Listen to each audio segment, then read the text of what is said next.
గత వారం రోజులుగా తెలంగాణ రాష్ట్రంలో నైని బొగ్గు గనుల కేటాయింపు అందుకు సంబంధించినటువంటి కంపెనీకి ఉద్దేశించి ఆ యొక్క రూల్స్‌ను మార్పు జరిగిందని చెప్పి వేమూరి రాధాకృష్ణ, ఆంధ్రజ్యోతి ఎండీ అయినటువంటి వేమూరి రాధాకృష్ణ తన యొక్క కొత్త పలుకులో చాలా డీటెయిల్డ్‌గా 18వ తేదీ నాడు తన పత్రికలో వచ్చినటువంటి ఆ యొక్క వార్త మరియు యూట్యూబ్ ఛానల్ మరియు తన యొక్క మెయిన్ ఛానల్‌లో ఆ యొక్క ప్రసారాలు చేసినటువంటి సందర్భంలో 19వ తేదీ రోజు భట్టి విక్రమార్క ఆ యొక్క టెండర్స్‌ను రద్దు చేయడం జరిగింది. రద్దు చేసినటువంటి ఈ క్రమములో ఒక వైపున బీఆర్ఎస్ పార్టీ, మరొక వైపున కల్వకుంట్ల కవిత ఈ యొక్క అంశాలపై మాట్లాడుతూ అందులో పట అవినీతి జరిగింది అని ఆరోపిస్తూనే చిన్న 250 కోట్లను టార్గెట్ చేసి 25,000 కోట్ల రూపాయలు లాభము పొందగలిగినటువంటి కాంట్రాక్ట్ మెగా కంపెనీకి దక్కించేలా ఆరోపణలు చేస్తున్నారు. కాబట్టి కేటీఆర్ మరియు హరీష్ రావులు హోంవర్క్ చేసి కాంగ్రెస్ ప్రభుత్వం మీద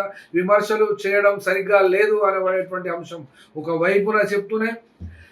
ఒకవైపున చెప్తూనే ఉన్నప్పటికీ తెలంగాణ రాష్ట్రంలో బట్టి విక్రమార్క ఇక్కడ వేమూరి రాధాకృష్ణ మరియు బట్టి విక్రమార్క ఈ యొక్క నైని బొగ్గు గని యొక్క కేటాయింపులో తలమునకలే ఉన్నారు. ఇందులో ఎవరు ఏమి తిన్నాను, ఎవరు ఏమి తినలేదు అంటే ఇక్కడ రాజకీయ నాయకులు కాంగ్రెస్ వాళ్ళైనా, బీఆర్ఎస్ వాళ్ళైనా, బీజేపీ వాళ్ళైనా, ఏ ఇతర నాయకుడైనా కానీ వీళ్ళకు ఎలక్టోరల్ బాండ్స్ రూపంలో ఈ ఇచ్చినటువంటి కంపెనీ ఒక్కసారి చరిత్ర చూద్దాం. ఎలక్టోరల్ బాండ్స్ రూపంలో బీఆర్ఎస్ పార్టీ 150 కోట్లు మరియు 45 కోట్లు ఇంకా దీనికి అఫిలియేటెడ్గా ఉన్నటువంటి ఇతర కంపెనీలు పొందినవి.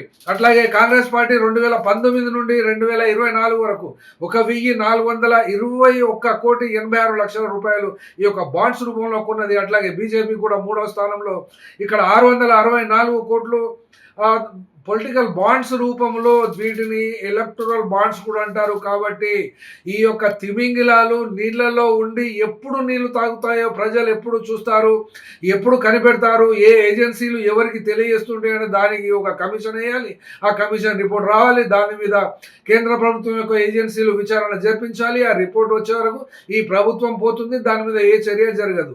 ఎందుకనంటే ఈ రాజకీయ పార్టీలన్నింటికీ కంపెనీలు ఫండింగ్ చేసేటివి ఒక్కటే. కాబట్టి రాజకీయ పార్టీల జెండా వేరు. అట్లాగే రాజకీయ పార్టీలు అన్నీ కూడా ప్రజలను అర్థం చేసుకున్నటువంటి రీతి 1000-2000 ఇస్తే ఈ ప్రజలు ఆ యొక్క ఓట్లు ఇచ్చేటువంటి బాపతిగాళ్లే కదా అని అందరినీ మోసం చేయాలని చూస్తున్నాయి ఈ 3 పార్టీలు కూడా.